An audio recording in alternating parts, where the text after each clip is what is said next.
I don't really want to have a situation... That guy survived? This guy had a terrible time, didn't he? Look at him. Look at it.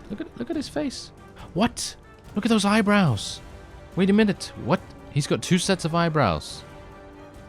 He has a literal 2 sets of eyebrows. Hello and welcome back to the Ronin, and we're still fighting the Battanians. I'm not a big fan of these guys now. I've actually started to become kind of kind of jaded, kind of bitter about these enemies, because the Khuzait, they're a pretty big thorn in our side at the best of times, and then we have the Battanians that are also attempting to do a similar thing. Obviously, they're not as annoying to fight, thankfully, and as you could see, look at this, look at what has happened. I actually have no idea why the Tetsujin's strength has increased so dramatically. I haven't done anything differently than what I've been doing normally. The only thing that I've done off-screen is I returned to Tetsujin territory, went to the various towns, got a couple of new recruits, not maybe for me specifically, but also to resupply a number of our forces, because whenever you go into a town, your people are going to buy some food, they're going to, you know, recruit some people and sell prisoners and so on. So generally just doing a bunch of little management things that you'd usually do when you go and have a bit of a rest. Of course, we technically don't even need rest. If our people have enough food, and I have enough food specifically to continue supplying them when they run out of it, then we can theoretically continue attacking and attacking almost infinitely. However, as you could see, the Battanians have now started to dwindle in their combat strength. I'm actually very surprised at this. I thought that they were going to be a pretty significant enemy for a long period of time. Bear in mind, however, this is not really... it's not really a crippling blow, shall we say. It's not going to actually make that much difference to us, or that much difference to them, shall we say, because they will be able to bounce back relatively simply without too much difficulty at all. I mean, the AI does tend to do that quite well, and we've seen that in the past, that's for sure. And the Khuzait series was a prime example of that. When we began to create our faction for the first time, people were consistently attacking us again and again within the first, I don't even know, 2 days of them having defeated us. I mean, yes, in them having defeated us? No, the other way around.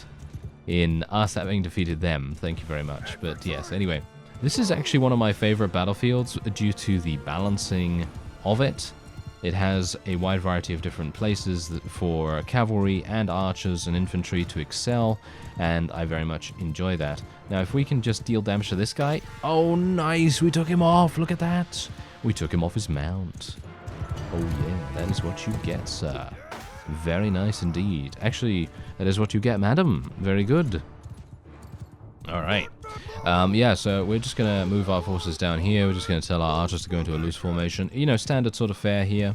And yeah, apparently, according to some of you, or more specifically one of you in the comments, there was a slight change, and they have removed the auto-delegation option from the command menu, which is actually kind of strange. I'm not entirely sure why they decided to do that, because it is a pretty good accessibility option as well. It's for, you know, maybe for those of us that are not particularly good at tactics and maybe want to just allow our forces to handle the battle, you know, themselves. If we want them to take some, shall we say, extra measures, you know, so for example, not just charging in, then it's a pretty nice thing. But of course, also for those of us that may not be able to even, you know, command people in real time. There are people that don't have that ability. So it would be really nice to allow, you know, players to do that, you know. So I don't know. Not that big a fan of them removing it, personally. I feel like while the option was not exactly the greatest way you could command your troops, because let's face it, it certainly wasn't. It was, at the best of times, not great unless you were using it with horse archers. Horse archers are, of course, fantastic in every single way. It doesn't really matter whether they are auto-delegated or whether they're charged or whatever the case, but Auto-delegate would provide them a little bit more survivability, I found. But who knows? Maybe they're going to be re-adding it later on, and all they need to do is just refine it a little bit, maybe make it a little better than what it was before, and then we'll see it make a triumphant return to the orders menu. We'll see. I'm not entirely sure what will happen at the moment, of course. So, I think it's going to be pretty cool to see whether they do add it back. I think it would be very advantageous if they do. Because, as I say, a lot of people may just like to have a little bit of a relaxing battle, and they might not like to do all of the active, parts or portions of the battle themselves. So, anyway, I think what we're going to do right now is I'm going to try and go for the enemy's reinforcements, try and cut them off a little bit with my own cavalry, but bear in mind that they do have a number of units that are capable of using, oh hello there, that are capable of using polearms, so I don't generally like to get involved in those guys' business. I would prefer to stay away from them as much as possible. As you can see, my cavalry is actually getting cut down here pretty badly. Yeah, I actually did not intend for them to do that specifically, but anyway, let's move my forces a little bit forward here.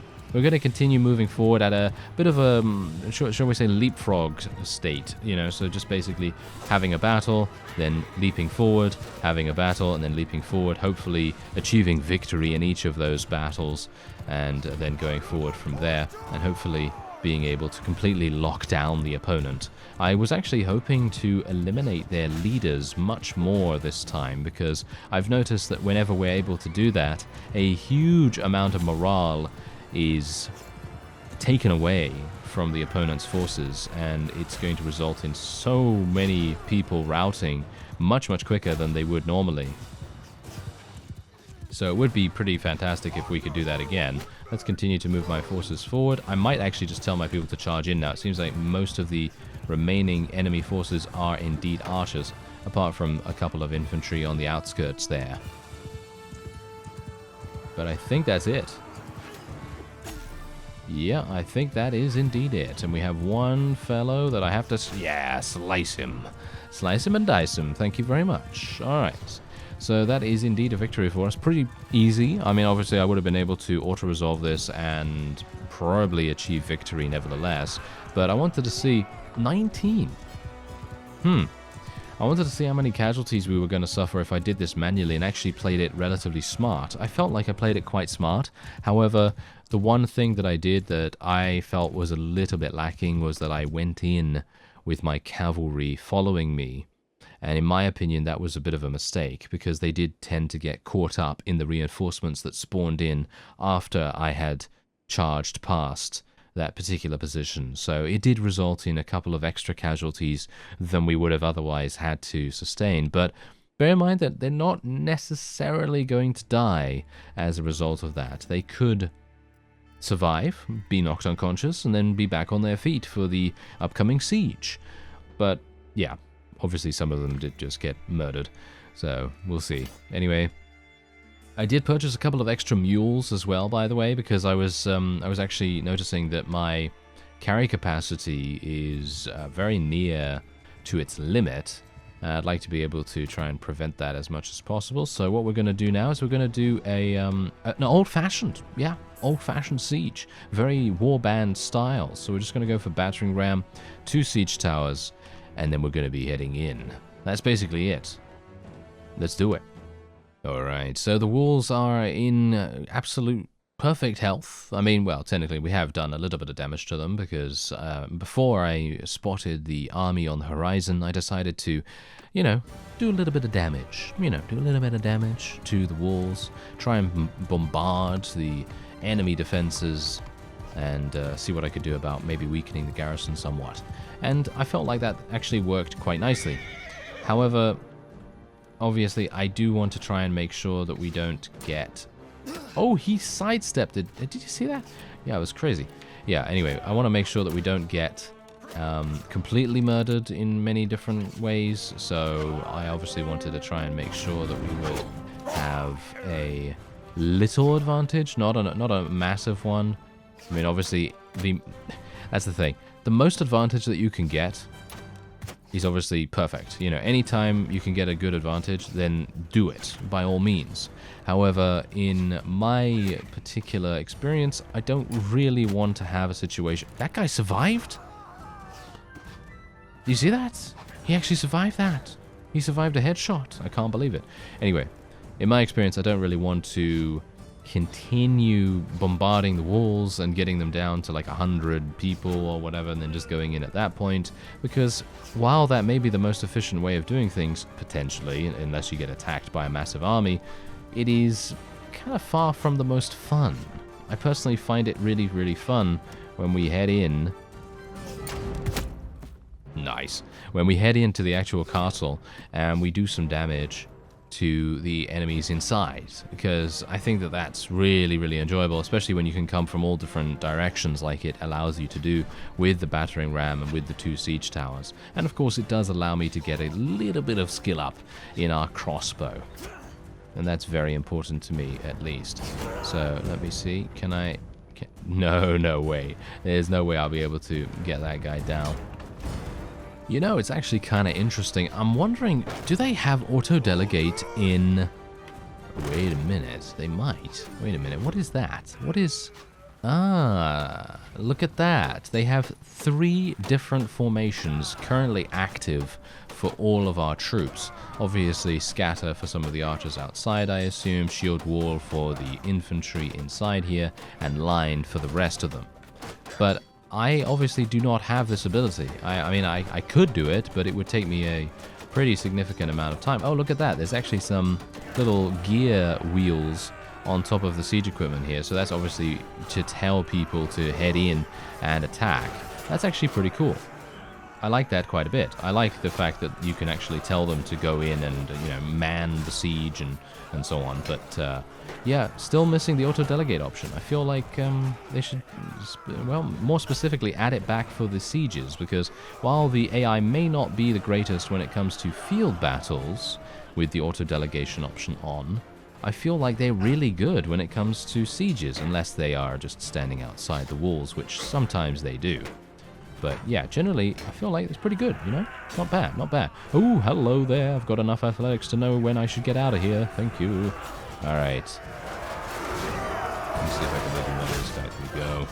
Take him down. And I think, you know what? I might want to tell my people to charge in at this point, because I don't really want to let my people kind of just stand outside. As you can see, there's a number of people actually standing outside. So I'm actually going to tell everyone to charge in now, so we can more adequately be really aggressive and try and take advantage of the push that we have currently going on, because if we don't do that, we're more than likely going to take more casualties than we would otherwise want to. Let's do... Oh, the damage that we're dealing.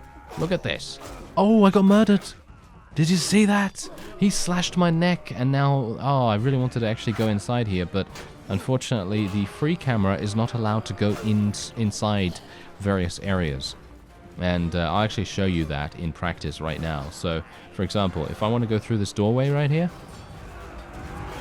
yeah, it just takes me on top of the environment. I feel like that kind of needs to be changed. I don't know why you would not be able to go into these places. I think it's much more fun to watch battles inside various areas. But, oh well, never mind. What I'm going to do is I'm going to watch this guy. His name is Jeffrey, and he is now running, and hopefully he's going to live. Live, Jeffrey. Run for your life. Oh, never mind. You're dead. All right. Okay, this is Jeffrey version 2. Very nice. It's unlikely he's going to live, isn't it? I mean, considering he's running into all of our forces right now. You know, I maybe should have chosen someone that might have indeed survived, although there are a number of people attempting to cut off their escape. So, yeah, never mind. It appears as though no Jeffreys will be escaping today. At least, no. Actually, none of them. Did they? Oh, no. Yes. 47 of them actually did escape. So very good on you, band of Jeffreys. Yes, there we go. All right. So that's a good victory for us at Myzea. Pretty nice. And if there is an army nearby, then they'll no doubt want to take it back. So we might see a siege defense on our hands. That would be quite nice. I would very much like to do a siege defense, because we've not really done those in recent times. I don't know why, but it's very difficult to get one. for some reason. Anyway, let's go into the tavern here. I'd like to get someone that might be able to...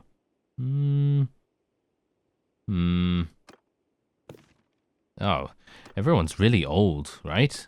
Everyone's like really old for these times when you could basically die at any time.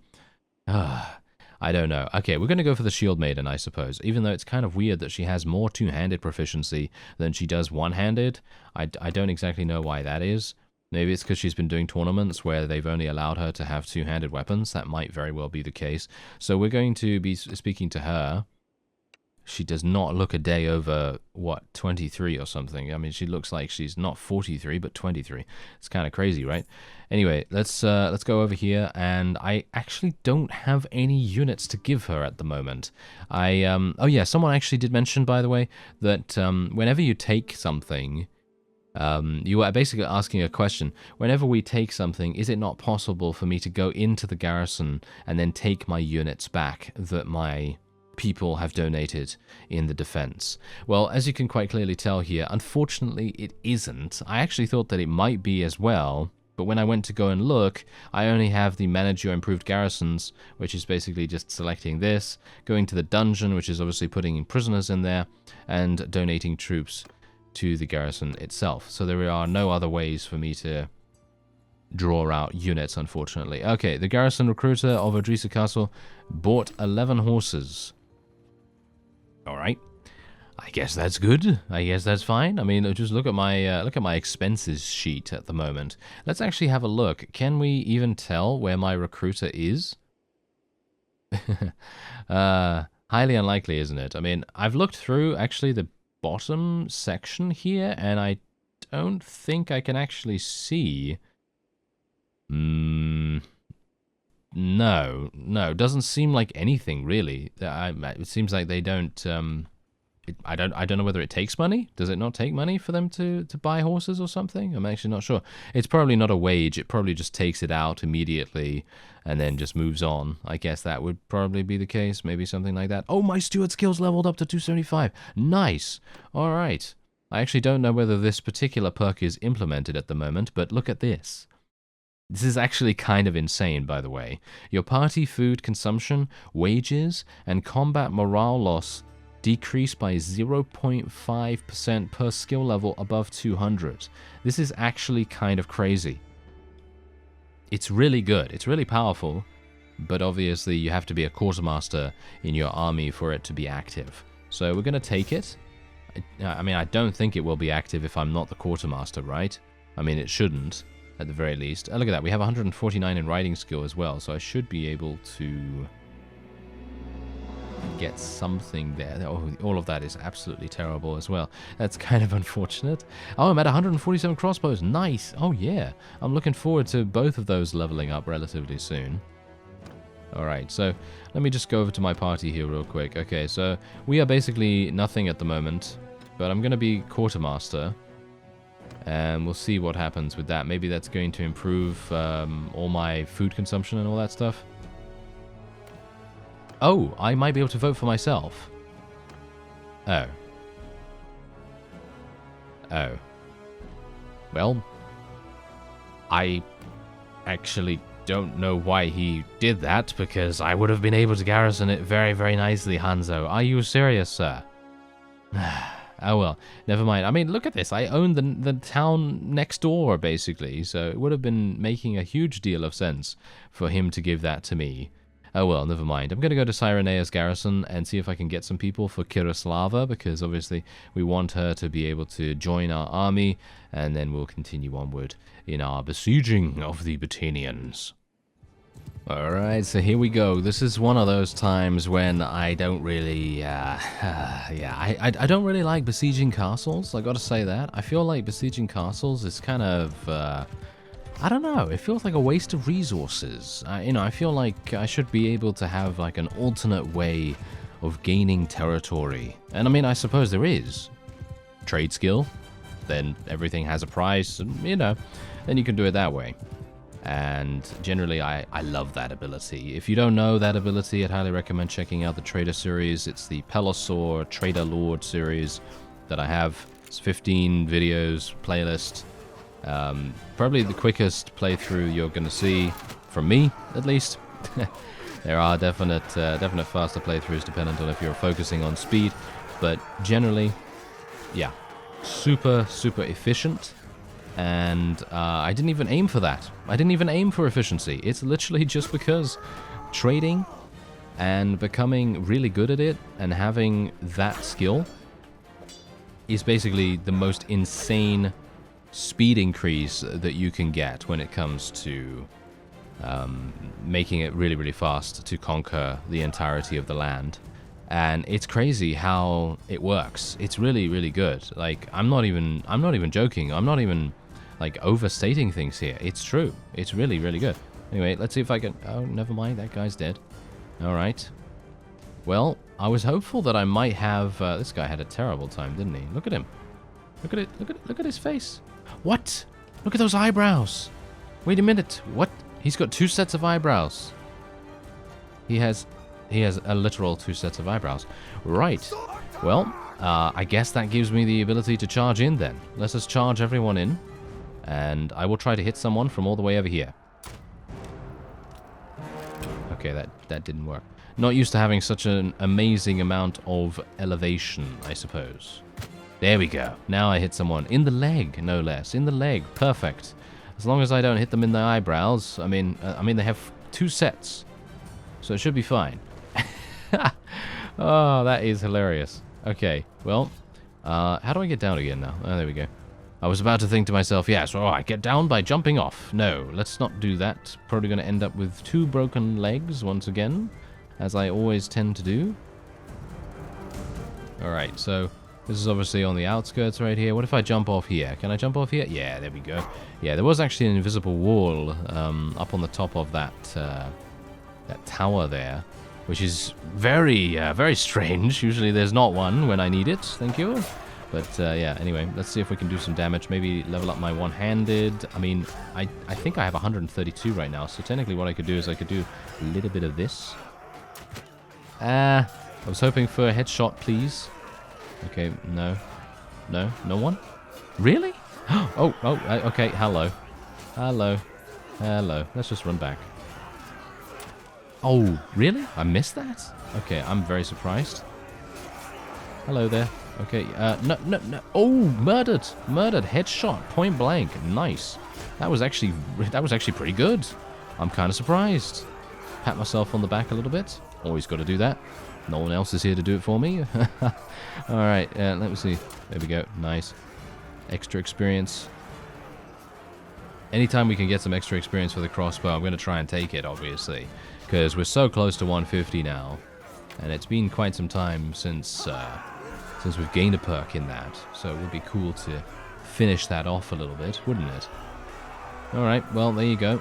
Easy victory. Actually, not even that bad. I mean, 23 deaths is not really that much. I mean, especially considering we're mostly losing legionaries and the other somewhat high-tier unit. I mean, they're not that bad to replace. The Tetsujin units, on the other hand, they are quite a bit harder to replace.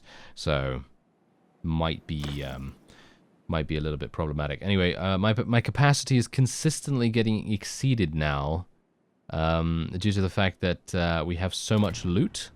So I'm going to leave the loot for my people to take if they actually do take it. I'm not entirely sure how the looting system works if the player does not actively loot the enemy forces. So we'll see how that goes. But otherwise, there's 100 people in there to defend it, and this is what's currently... Oh, Myzea was taken back. Really? Huh. I didn't get any notification. I wonder why that is. Is that because Hanzo did not see fit to give it to me? Yes, I think it is probably that.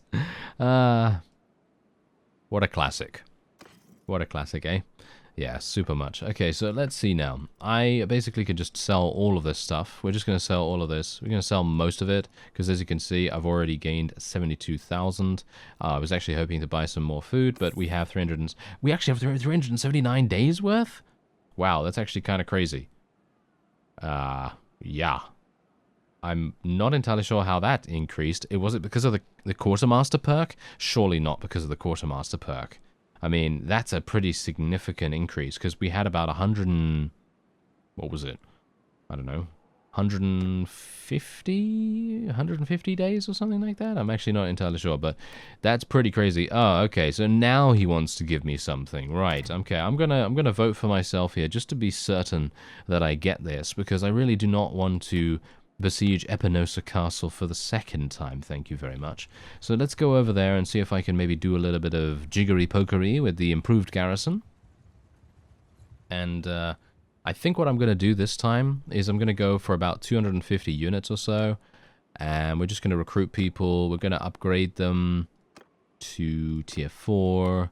We're going to train them to tier 4 as well. Thank you. And garrison recruitment. Let's do that. Recruit prisoners over time as well. Garrison recruitment behavior. We need to set the maximum amount to 250. No, not 2,590, thank you, but 250, yes. that would be pretty good. And I think we are fine. I don't think we need to do anything else here. Although we could manage it, I suppose. Is it all tier 3? Yes, it's actually all tier 3, so not even necessary. But I'm going to boost it a little bit, just in case they need to repair the walls somewhat, which I think they might need to. And isn't Amprila mine? Yes, look at that. What is he doing, by the way?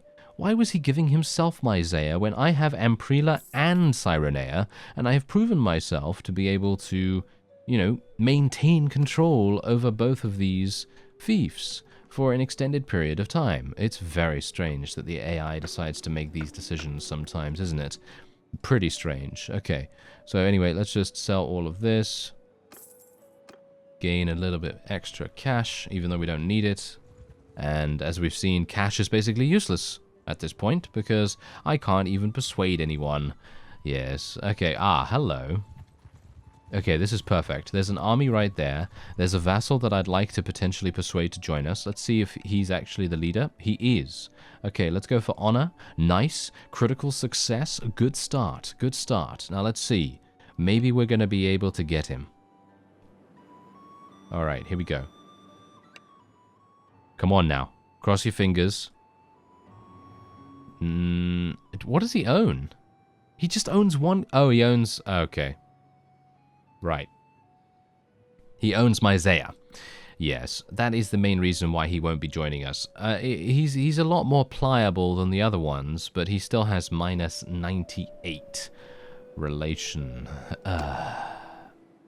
Right. Okay, well, I'm going to just auto-resolve against him because I don't really fancy fighting a bunch of Tetsujin. Once again, I'm going to have to leave the loot behind, and I'm going to take a look here. 162, and this guy's running away. I'm actually not entirely sure why he's running away from us right now, because he knows that we're going to besiege this. He 100% knows that. So it's a very strange thing for him to do that. This is really weird as well, because the walls were damaged quite a bit. I mean, about 17,000, I think I dealt quite a significant amount of damage to it, but they've now been completely repaired. That is very, very impressive repairmanship, or shall we say craftsmanship right there. Because, yeah, as you can see, it dies pretty fast, actually, so kind of weird. Alright, so they're actually defending it. They actually do want to defend this. I am going to extract myself from the situation, because I don't really fancy fighting an unknown entity. I don't know what they have. They have good units, but I would say that we could probably win. It really depends. I don't really know. I'd like to actually wait until I have gotten these guys some additional units, because you can see here that they're far from being maxed out, because both of these guys can field around 160 to 180 units each, and they are far below that. So I'm thinking I'll probably go over to Cyrenea, maybe Amprila, maybe get some more people from there, or Onira. I mean, I've got so many different towns right here that I could go to that it's kind of crazy. Anyway, yeah, that's going to be it for this episode. We'll fight this army in the next one, and we'll probably take back Myzea, take Gal's Castle, take Chenopsis, and take Lycaron as well. It seems like I cannot make any headway whatsoever. Even if the Tetsujin have armies up and running, they don't seem to be doing much with them, which is a little bit of a shame. But otherwise, I thank you very much for watching, and I'll see you next time.